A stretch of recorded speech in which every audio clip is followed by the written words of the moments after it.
So without further ado, please join us in welcoming Kelly. Hi. Thank you so much for having me. This is my first novel, as Lindsay mentioned, and it is a story about Louisa May Alcott, and it's set in 1855 when long before she became a famous writer. So we know she's most famous for writing Little Women. How many of you have read or the movie or know the story of Little Women? It is about the four March sisters, Meg, Jo, Beth, and Amy, and they live in Massachusetts, and their father is a chaplain away in the Civil War. So they're at home with their mother, and this is a difficult time for the March family because they are poor, and the head of their household is away, and so they really have to become little women, as the title says. They have to learn to take responsibility and come together as a family to get through this difficult time. And this novel was first published in 1868, and it made her very famous. It became an overnight success. She went from being a nobody to being very rich, and they wanted her to publish a sequel right away, which she did, and her writing career took off from there. She was about 35 years old when she wrote Little Women. So she had a long road leading up to that point of wanting to be a writer and wanting fame, wanting money, because she grew up very poor. Little Women is autobiographical in that her childhood was very much like the March sisters, and actually much more difficult than the March sisters. She sort of put a rose-colored view on what their life was like in Little Women. So she welcomed initially, she welcomed the fame and the money that having published Little Women brought her, but she grew to feel more conflicted about it because Little Women, for one thing, was a story written for young women, and it was she called it moral pap. It was, a moral tale. She didn't think of it as being sophisticated writing. She didn't think of it as being a complex story, and she really wanted to be a novelist who wrote for adults. So she felt that Little Women sort of pigeonholed her in her writing, that she could not write the kind of things that she wanted to write. She later went on to write many hundreds of stories under a pseudonym. There were things she wrote that were never published during her lifetime because they were too sensational, and they were published in the 1990s. We're still finding about stories that we don't realize that were written by her under different names. So there's a really fun sort of literary detective story about discovering a group of stories that they had always believed was this A.M. Barnard, and no one could figure out who A.M. Barnard was. And these two women eventually uncovered that this was Louisa May Alcott. So that's a whole different story. But she was a fascinating person in many ways. But she sort of came to feel more conflicted about having written Little Women, and the fame and the attention. People would come to her house. Little girls, or not little girls, but young women who read Little Women loved the character of Jo. Most people always say Jo was their favorite because she was a tomboy. She wanted to be a writer. She was passionate and wanted to be independent at a time when that wasn't an option, or that wasn't what was expected for women. She's just a heroine in American literature. So little girls loved her and wanted to know more about her story, and they would come to Louisa's house and knock on the door expecting to meet Jo, because they knew that Louisa was based Jo on herself, and they would be the look of disappointment on their face when she would open the door, because she was older than they expected her to be, and she couldn't stand that disappointment. So she eventually started to say that she was the maid and that Louisa had gone into town and they might have to try back later. So it was a wonderful thing that this happened to her, but it also brought all kinds of things into her life that she never would have imagined. She became very famous, like I said, and she was known, and this is all this stuff I'm telling you now is true facts of her biography. She is known to have burned letters and journals because she knew that when she died, someone would go through all of her papers and want to write about her or tell, she was a celebrity in Massachusetts. So she burned things that she didn't, or blacked other sections that she blacked out of her journals that she didn't want, of things she maybe didn't want people to know.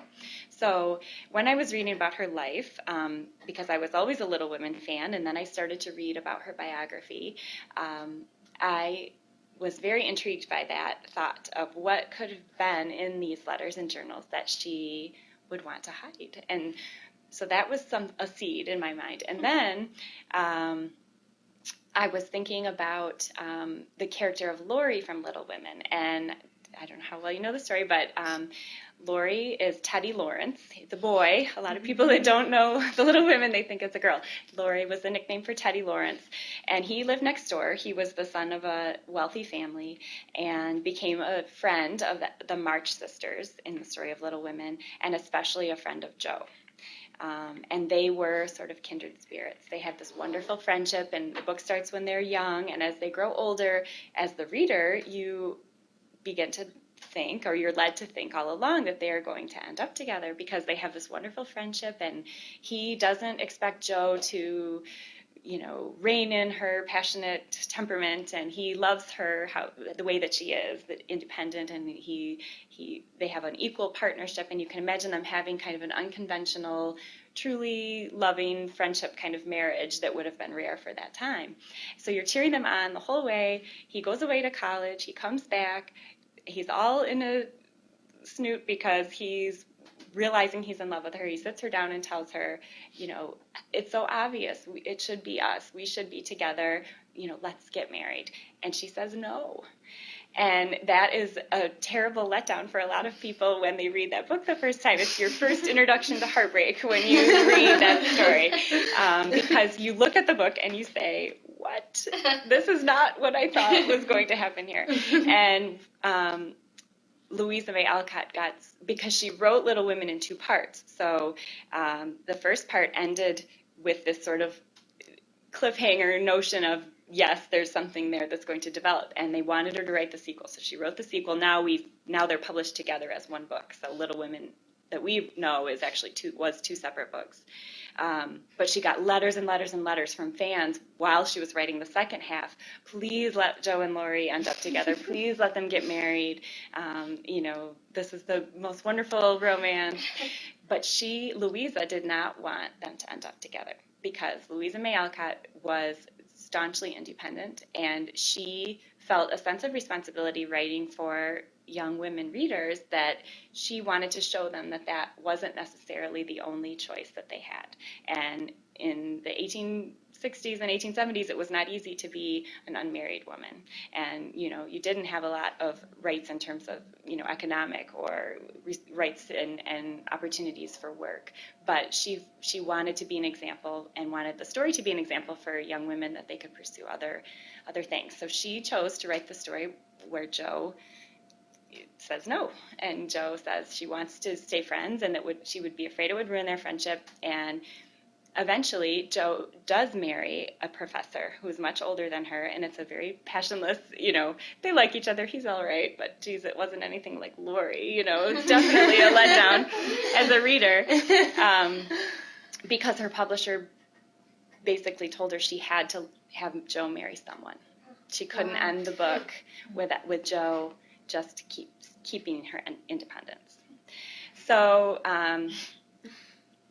that's the other thing I was thinking about. So I was thinking about the burning of the letters and journals, and then I was also thinking about Laurie, because in Little Women, all the sisters correspond to Louisa's real sisters. Her mother is very much like her real mother, not exactly, but a lot in some ways like her.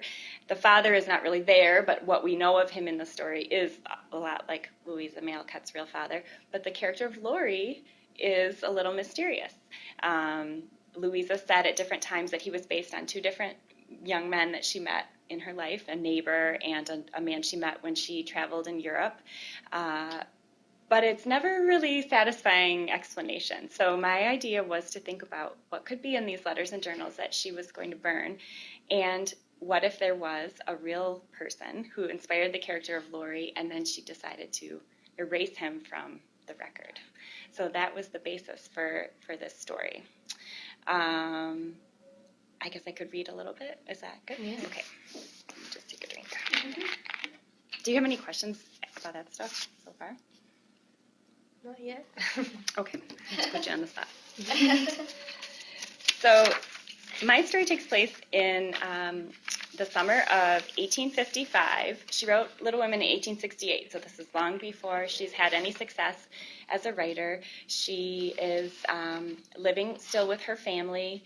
They lived most of their childhoods in Concord, Massachusetts, and Boston. But they often struggled financially because Bronson, the father, was a very ineffective provider. He was a transcendental philosopher. He was a man of ideas and words and books, and he actually objected philosophically to the idea of commerce. So he did not engage in any acts of commerce. That was left to his wife to figure out how to put food on the table and get them a roof over their head. And so they were often moving around. And in this particular summer, they lived in Walpole, New Hampshire, because the mother had a house that belonged to her brother-in-law, or he gave them this house for the summer, so they were able to live there for free.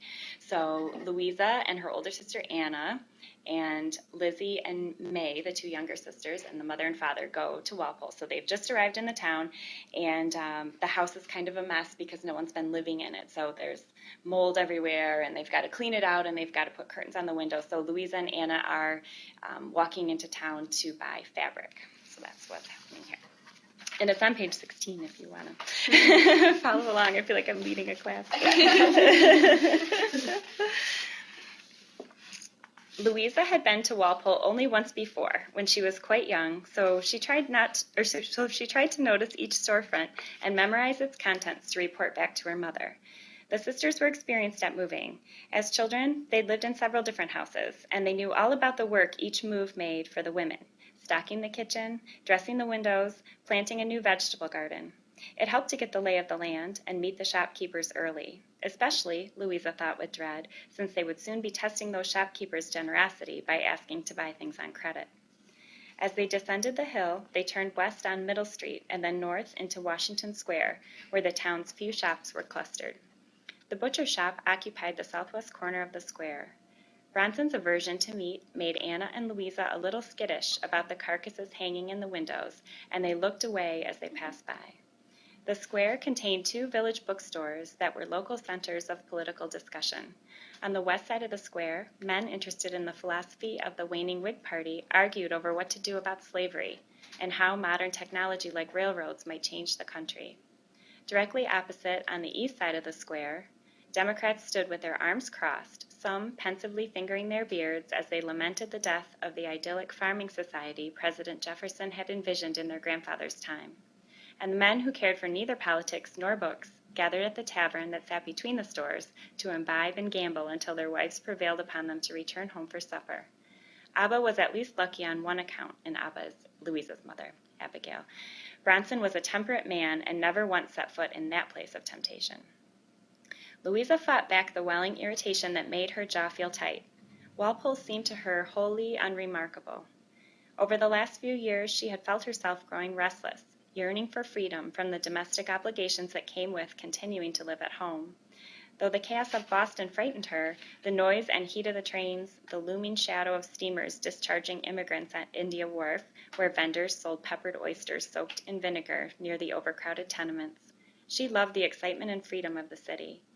With her family, she had bounced between Boston and Concord over the years, but never had the chance to live in the city on her own, to have the space and time to think and write. Since her father had announced the solution to their current financial woes, his plan to move the family here to Walpole, Louisa had been scheming for a way to get back to the city as soon as possible. She had promised herself she would accompany them to her uncle's house, help unload the trunks, and be on the first train from Bellows Falls back to Boston by the end of the week. She still had most of the money left from the $10 she earned for The Rival Prima Donnas, a story she wrote under the name Flora Fairfield, and the advance on Flower Fables, her collection of fairy tales published in a tiny local run the previous fall. The publisher had sent her a mere $32 for that work, though even this small sum had astonished her at the time. She gave a portion to her father for the good of the household and squirreled the rest away, professing an oath to Anna and her mirror that she would safeguard the money for one express purpose. I, Louisa Alcott, do solemnly swear, Anna offered, her hands cradling the green leather Bible on which Louisa rested her palm. Do solemnly swear to resist temptations large and small, be they in the form of particularly bewitching bonnets, slippers, gloves. Anna asked with her eyebrows raised. Louisa nodded. Gloves. And Anna was quick to test her sister's conviction, even if they happened to be the sort that close with those tiny pearl buttons, especially if they have pearl buttons, as well as chocolates, pecans, new books, fine pens. and cream-laid writing paper. Don't forget about that. Anna pressed her lips together to suppress a smile. Louisa groaned and closed her eyes. The very thought of it tests me this moment. Yes, no fine writing paper. Now, where was I? Oh, yes, resist temptations large and small, so noted, in the service of my especial aim, to secure for myself in the city of Boston a place apart, and a room in which I might write my stories and sell them to the highest bidder. Well done, cried Anna, and the oath was sealed. So in this part of the story, of course, Louisa's thinking it's going to be very simple. She's going to get them set up in the house. She's going to get on the train to freedom. But, of course, it does not work out that way. So that's my spiel. I would love to hear questions if you have any. How did you prepare to write this? Like, what kind of research did you do, and how long did that take? It was, I researched for about 6 months before I actually started thinking about how I wanted to write it or which story I wanted to tell, because there was so much about her life that was amazing and fascinating to me, and I wanted it all to be in the novel, but it wouldn't all fit in one story. So I had to decide what I wanted to focus on, what part of her life I wanted to focus on. I thought a lot about how she's such a historical icon to us. You know, what do we really know about her? We know she wrote Little Women, that's what most people know, but she had this whole other life, and I wondered too about what is it like to be the kind of person who did something that, you know, this book has never gone out of print. Thousands and thousands and thousands of women have read this book over decades. So what is it about her that made her do this, and did she know about herself that she had this in her destiny, or was she just a normal person before this came into her life? So that's why I decided to set it before, so that, you know, thinking of what who the Louisa the person was. But in terms of research, I read all the biographies of her, a lot of biographies of her family. Her father, like I said, was a philosopher. Ralph Waldo Emerson was their neighbor. Nathaniel Hawthorne was their neighbor. Thoreau was their neighbor. Oh my gosh. In Concord was the most important place to be in the 1850s in terms of writing and thinking and American philosophy. And Thoreau, I have some things about Thoreau in here. He used to take her on nature walks in the woods. She learned all about the natural world from Thoreau. Emerson was her father's best friend, so he was often at the house. He read Louisa's rough drafts of her work and gave her feedback on her writing when she was young.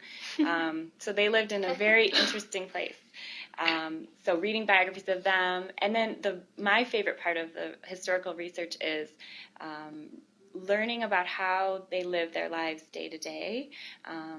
That is just fascinating to me. How they made candles. I have a scene in here where Anna and Louisa are making candles, and so learning how they did that, and, you know, what supplies you would use and where you would get them from, and just the process of that, or how they prepare their food, what kinds of, you know, seasonal eating is so popular now. Well, that was what you did. That's only what anyone did then, because there was no such thing as refrigerated transport of food, or, I mean, just everything that we take for granted. It's fascinating to me to learn what life would have been like day to day for them. So there are many, many good books out there for learning about these archaic things that I'm really interested in. A lot of reading her letters and journals was fascinating, and a way to understand her voice and really think, you know, here I am writing in her voice. I want to understand her from her own words. So that was, she didn't burn all the letters and journals, thank goodness. You know, we still have a lot. She only burned the mysterious ones that had the juicy stuff in them, apparently. So I guess that would be, and then, you know, libraries were very good places for me to talk to librarians who know so much and can point you in the right direction toward sources that you wouldn't think of, old magazines, old newspapers. It's a fun journey, like a treasure hunt. Mm-hmm. Did you do any traveling to these places? A little bit. I didn't travel to the town until after I wrote the first draft, because I had a map, had a Google map of the town, and I had done enough research on the town to know the street names, which had changed, and so I could, you know, sort of have a map that was regressed to 1855. Yeah. And understood the layout of the town, and I knew which buildings were old enough to have been there. But I didn't want to go there because I knew it's a modern town now, and I wanted to have the town of my imagination be what was first in the page, but then I knew I needed to go there to see it, and maybe there was something I was missing. So I did go. Happened to be we were traveling out to Maine for a wedding, and so we drove through, and it was very interesting going. I always tell the story about the house that they lived is still there.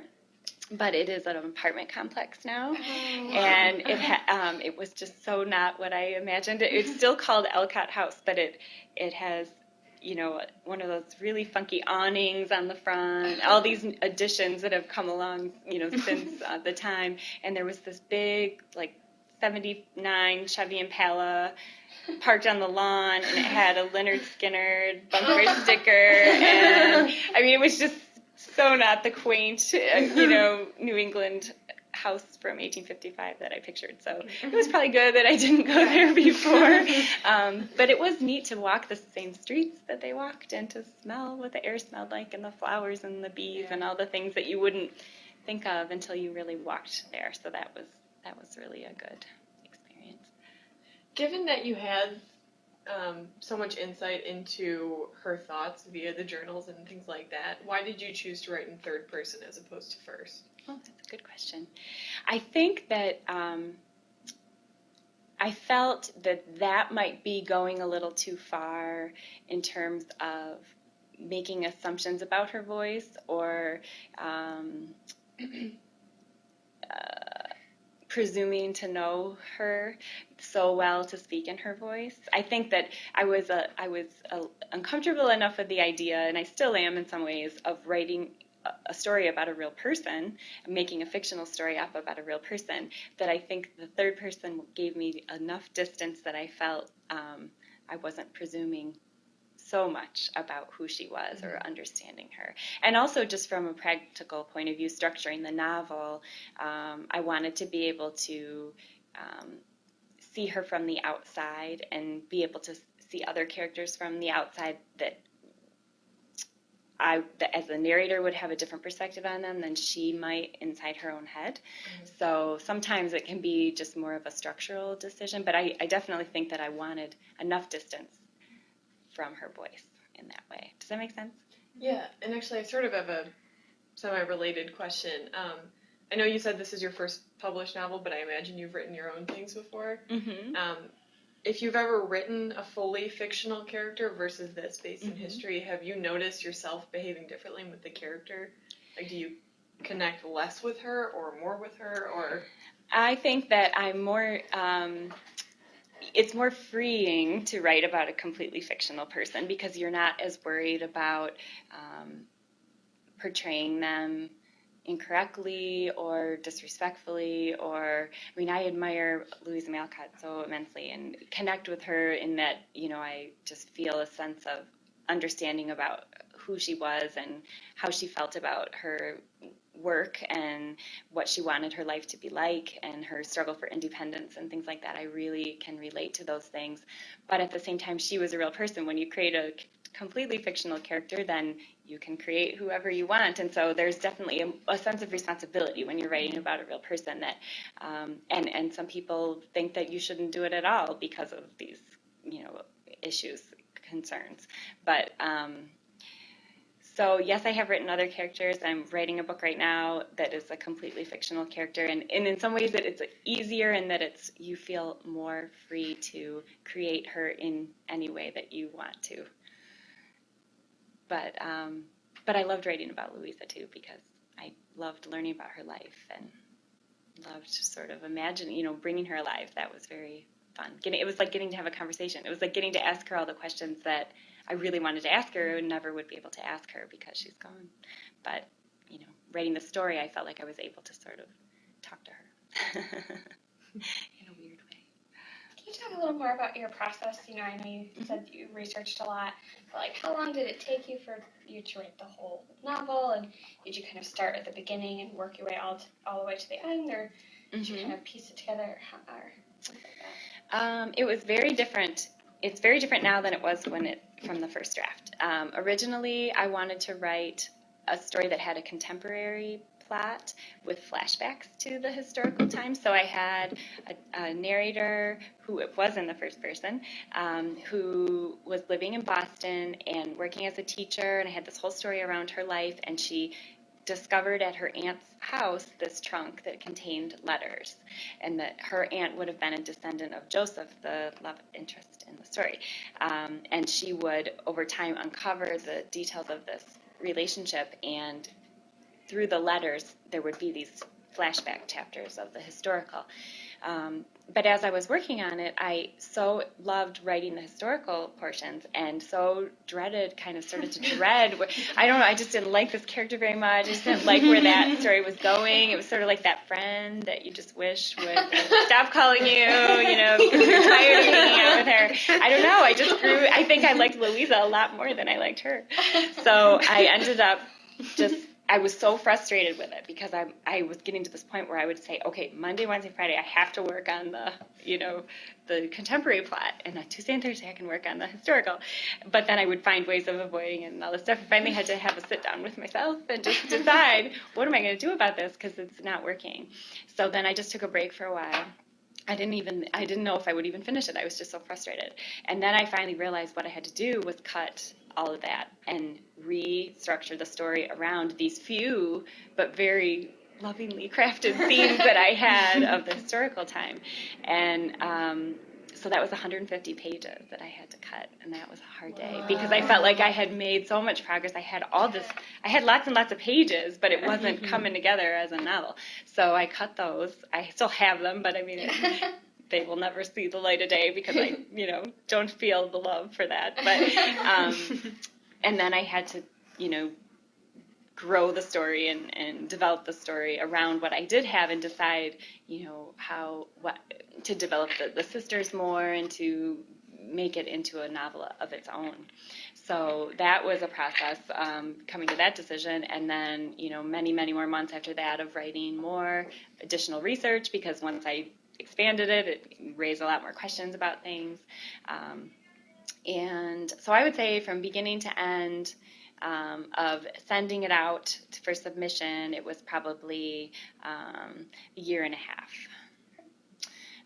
And it was a kind of an interesting time in our lives because my husband is a physics professor at Loyola, but he just started that job in July, and before we moved to Chicago for that job, in order to be competitive for the path of theoretical physics in academia, you have to do all these short-term research positions. So we had moved around a lot to different universities, and we had been in Rhode Island for 2 years, which is when I started to get really interested in the Alcotts and that part of history. And then we moved to Ontario for 2 years. Waterloo, which actually there's a Google office in Waterloo, Ontario. But we didn't know a soul there, and I had been teaching 7th grade when we lived in Rhode Island, but I couldn't teach there because my certificate wasn't recognized. So I started working as a nanny, which was not something I really wanted to do, and that was when I started writing. So anyway, this is a long answer to your question, but it took a year and a half, and that was kind of the amount of time that I had to allow it to take because we were there for 2 years. I needed to have something to show for that time, I felt, and so then I was able to submit it right around the time that we were starting to prepare to leave from there. So, yeah. And how long did it kind of take once you, how did you find a publisher, and how long did it take for it to actually get published? So first you have to find an agent. That's the first hurdle. You submit to, you look for agents who are interested in the same or represent the same kind of work. So someone who does historical fiction, someone who, might have an interest in this kind of thing. And you send a query letter. There's a whole process. You send a query letter, which is just a one-page letter that's about the story and sort of give your marketing hook, how you think it could be, portrayed to a publisher. And then if the agent likes it, they will request the manuscript. So then that takes time, and they read it, and they decide, okay, we're going to represent you. And then from that point, they are sending it to editors at different publishers. And that's a long process of waiting to hear, is anyone going to want it? It's a very tough market, yada, yada, yada. So it can be a long, disappointing, it can be a struggle. And then you finally find an editor that is interested, and then there's the whole negotiating process and, how long is it going to take? So that whole thing, it actually went pretty fast for me, a lot faster than it does for a lot of people. I think I had good timing with, people are really interested in historical fiction right now for some reason. It's just a trend at this moment. I mean, it comes and goes over time. Some people think it's because of the economy that people are interested in, the past and a simpler time, which of course is never really a simpler time. But so for whatever reason, I was really lucky. So it took about, took a few months from when I first sent it to the woman who became my agent until we had the commitment from the publisher that they wanted to publish it. And then it takes about a year to actually come out because you go through a long process of editing with your editor, and then it has to be copy edited, and the cover design, and all that kind of stuff. Mm-hmm. So it was March 2009 that it sold to the publisher, and April this last couple of weeks that it just came out. So. Wow, it's brand new. It's brand new. It's brand new, yes. So, yeah. Yeah. Tell us more about your current project. Sure. It is another historical novel. It's set in 1835, so a little bit earlier than this one. And it starts in Buffalo, New York. It's about a woman who is in a violent marriage, and she is trying to escape from this marriage, and two other women are helping her. And there are no railroads at this time, so the only way to travel west is by steamship. So she takes a steamship to Mackinac Island because one of these women has a house on Mackinac Island, and she's partially based on a real person whose house is now a bed and breakfast on Mackinac Island, the Harbor View Inn. So these women are helping her make this escape, and so a lot of the book takes place on Mackinac Island, which has been really fun to research, and it's fun to talk to people from Michigan about that because everybody, or not everyone, but a lot of people have been there or know about it, and it's kind of this gem that people other places don't know about.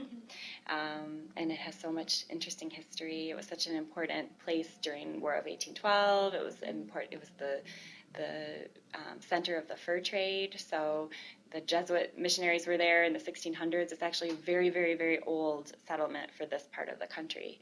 So it's the history there. I mean, you could write 50 novels about Mackinac Island. It's so interesting.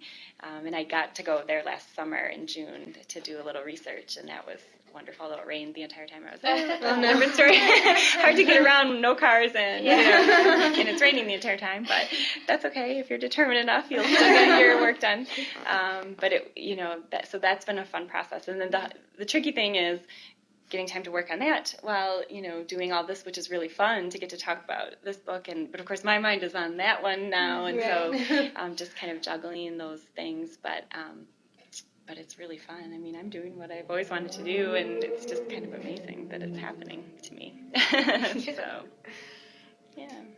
So let me know if you've already answered Sure. this, and I'll ask you at the end so that everyone else doesn't have to hear it again. But how do you go about choosing your topic and identifying what you want to write about? You focus on historical fiction, so how do you come about choosing? It's hard to choose because there's so many great stories to be written, and people say, how do you get your ideas? It's how do you not get ideas? I can't walk down the street without getting an idea. But the hard thing is, is it a novel? Is it just a cool story, or could it be a novel? Could you make it into a novel? And reading about places and different time periods gives me lots of ideas. But it's a good question because it's hard to choose. I think you find a compelling character in a particular event or who just captures your attention, and you want to know more about what their life might have been like. And in figuring out or inventing, if you can't find the answer, what their life was like, that's sort of how it becomes a story, and they sort of you hear them talking in your head, and you think about them a lot. And but there have been leads that have turned out to not be. There have been things I've sort of pursued and really took a lot of notes and thought about it a lot, but ultimately it just didn't materialize for whatever reason. I got really interested originally when I was writing about Mackinac in John Jacob Astor, the fur trade magnate who immigrated from Germany, and he owned the American Fur Company, which was based in Mackinac Island, and he was the first American millionaire. And I thought, well, there's the story. But I think maybe because he was a man, I think I really love writing about female characters. And then I started wanting to write about his wife or his daughter. And I realized, okay, he's not doing it for me. You know, he's in my story a little bit, but he's not the center of the story anymore. But, yeah, so I just, I love the reading, and choosing is hard. And then you have to choose, and then you have to commit. And then you can't read other stuff. I have all these other things that I want to read about, and I don't let myself read because I know I'm going to get sidetracked and want to think about that instead of, because there's like the honeymoon period where you love your story so much and you love working on it, and then it starts to get, like a little more complicated and bogged down, and you get to the hard part where you don't know what you're going to do with the story, and you get to a point where you want to chuck it and you fall in love with a new story and you want to be with that story all the time. So I think that you have to be committed, just like you're committed to your partner. I'm not going to be torn away by this eye candy over here. I'm going to pay attention to you because I'm committed to you and see it through to the end. And, so that's where the discipline part comes in, I think. Do you have like a group of people that you bounce your ideas off of, or like? I do. I have a couple friends who are writers, and we do, although it's kind of interesting. I don't like to let people read things until I'm very perfectionistic, so until I feel like they're really, really ready to be shown. But we do definitely bounce ideas off each other. I have a friend who is really smart about, what's a dud and what's compelling, or what's a dud idea. And we're honest with each other. You have to have that honesty, otherwise it's not a helpful, kind of advice. If everything is so wonderful that you tell her, then she's not telling you the truth. Yeah, I think you have to have that because it's a very solitary job most of the time. So it's good to have other people that you can talk to and who understand and who are weird, like in the same way that you're weird. That's important. So. You mentioned you were when you were starting to write this, you had like Mondays, Wednesday, Fridays dedicated to that one part. Did you dedicate like a certain amount of time per day, or were you like, I want to get through so many pages, etc.? Well, I have a word count goal every day, but I try, if I'm doing well and I make my word count early, I try to still sit there and keep working as long as I can.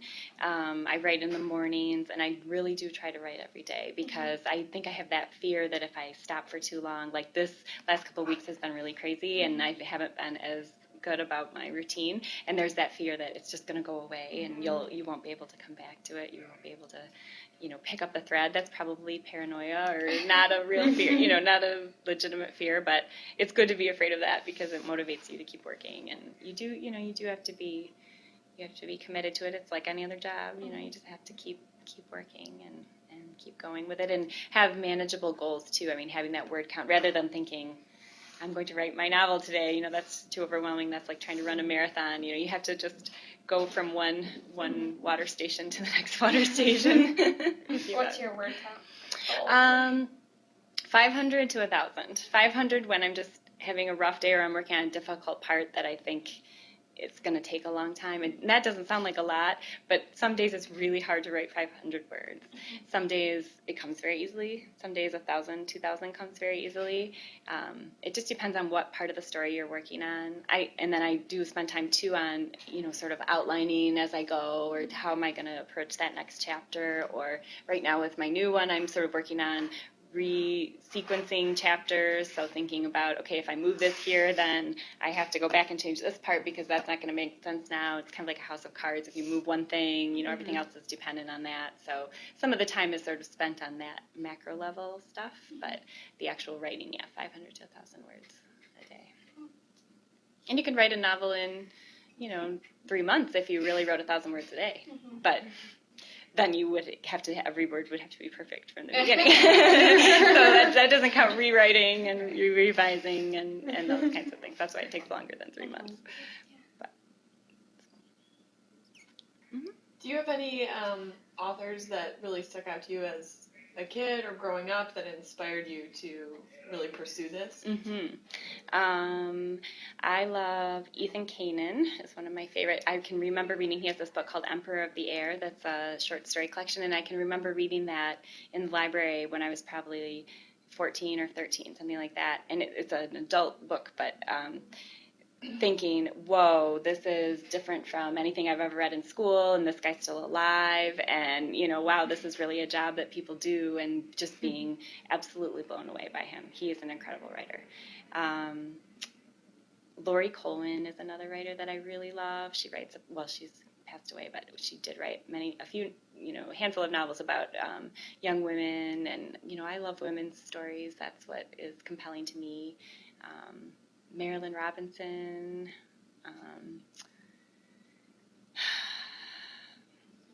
Alice Munro. I really love Alice Munro. She has the most fabulous short stories. So I just love to read so much, and I've always loved to read, and that's what made me want to be a writer, is loving to read and thinking maybe I could do that too, So. How have you noticed, I mean, you've probably been writing for a long time. How have you noticed that your process has changed? Have you become more organized or concrete, or, you mentioned outlining? Mm-hmm. I think that I never really thought it was a real thing that you could do. I mean, I always wanted to write. I wrote all through school. I write a million reams of bad poetry all through junior high and all that kind of stuff. But then when I finished college, I felt like I had to get a grown-up job, that wasn't a grown-up job, that you couldn't really pursue that, or that wasn't practical.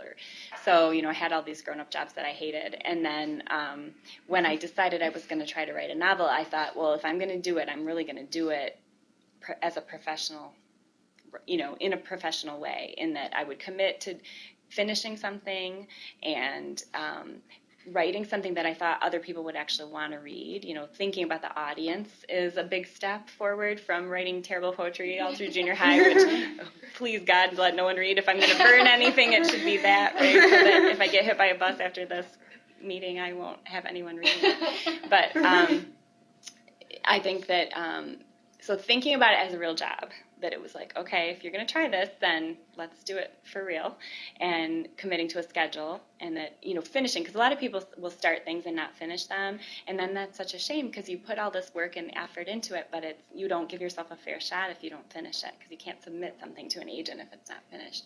So I was going to finish it no matter how bad it was. I was going to finish it, and I was going to write every day and just really give it a fair shot. So I think my process has changed in that I learned to think of it as a job, and to take responsibility for it that way, and not look at it like a hobby. I wanted to elevate it from hobby to job to profession. And then in terms of, I do outline. When you take writing, I don't know how many of you took writing classes in college, but outlining and stuff is like, real writers don't outline, because they are just, God's word is coming directly through them, and they, the inspiration, outlining is for amateurs or something. But actually, most writers I know do outline, at least very, generally. I mean, it might not be a very specific, it might not be in chapter 1 this happens, but they have an idea when they have a destination in mind. They have an idea as they set out. And I do think, too, lots of notes, and part of the historical stuff is helpful to me, just all of the details. It's sort of like a framework, or something that I can rely on when I'm facing that blank page to think about, what's going to come next in the story. It's good to have a little bit of an idea of where it's headed. Some people, though, like the process of just not knowing it all and going through it with their eyes open and just ready to seize on whatever comes along. And I think that can work for some people too, but it might take a lot longer to finish, because you may go down a lot of roads that won't come to where you want to end up, and so then you might have to circle back and lose a lot of material. But some people enjoy that, so I think everyone has to figure out for themselves what they think is the best way to do it for themselves. But for me, I do keep lists and outlines, and I kind of know how it's going to end. The middle is what's the part that I still have to figure out as I go, but I kind of know where they're all going to end up, and sometimes it changes as you go. But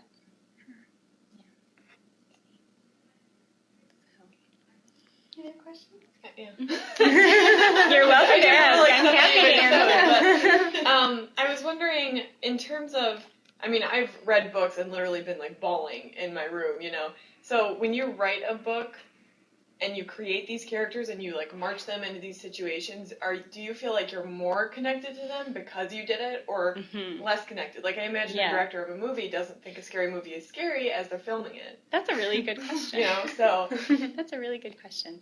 I think when you're working on, the technical aspects of it, like getting a scene just right or getting the word choice just right, you're kind of in it in that way. And so it's maybe like a director where you're not thinking of them as real people. But when you're working on the story and you realize what's going to happen to one of them, or what you have to do because it's sort of like the only thing that makes sense, or it's what the comeuppance that they need to get or whatever, that is hard. I mean, there are definitely times when I've sat there and cried when realizing, oh, this is going to be so sad, or writing. I mean, because they are like real people to you, and or to me anyway. But the one I'm working on now has a lot of, well, this one too was sad because I knew how it had to end. I won't tell you because that wouldn't be. I mean, it's you sort of know because we know about Louisa May Alcott that she was not married in her life. So, I knew I couldn't depart from history completely and say she marries this guy and they live happily ever after and it's a totally different ending than the real historical record. We couldn't do that. So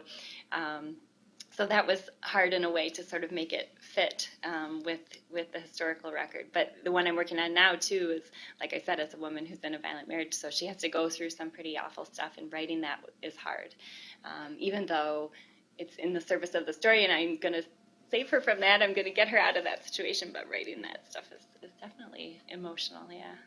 It's like you have all these multiple personalities in your head walking around with you everywhere you go. It's a weird life. It's a very weird life. So, yeah. And how tied to the history do you feel like you have to be when you're writing? That's hard. That's a good question, too. And being, when you're writing about a real person. Yeah. Basically, what I did was I chose a summer. 1855 is a summer we don't know that much about what they did. So I purposely chose that because I knew that would give me the space to create this. But we know what happened, in the spring, and we know what happened in the fall. So I knew it would, start with that, and then I could create in between, and then I would have to join back up. And it was kind of fun. It kind of gave me just like, Robert Frost has that saying, free verse poetry is like playing tennis without a net. If you don't have a structure to your poem or your story, then anything goes, and how hard is that? And that's it. Well, I don't really agree with that because there's other things that are hard about that. But this gave me a structure that, I knew how it had to start and how it had to end, and the fun part was how to get them to that point. But in terms of, I do want to be accurate in the way that I portray the carriages and the clothes and the way that they lived. I don't want to say that they got on a train in this town if there wasn't a train in that town yet. So doing that kind of research was, hard at times to track down a little fact that you'd have to go through 10 different books to try to find this one little fact, and it would end up being one sentence in the story, but it was for my own satisfaction that I knew that it was correct.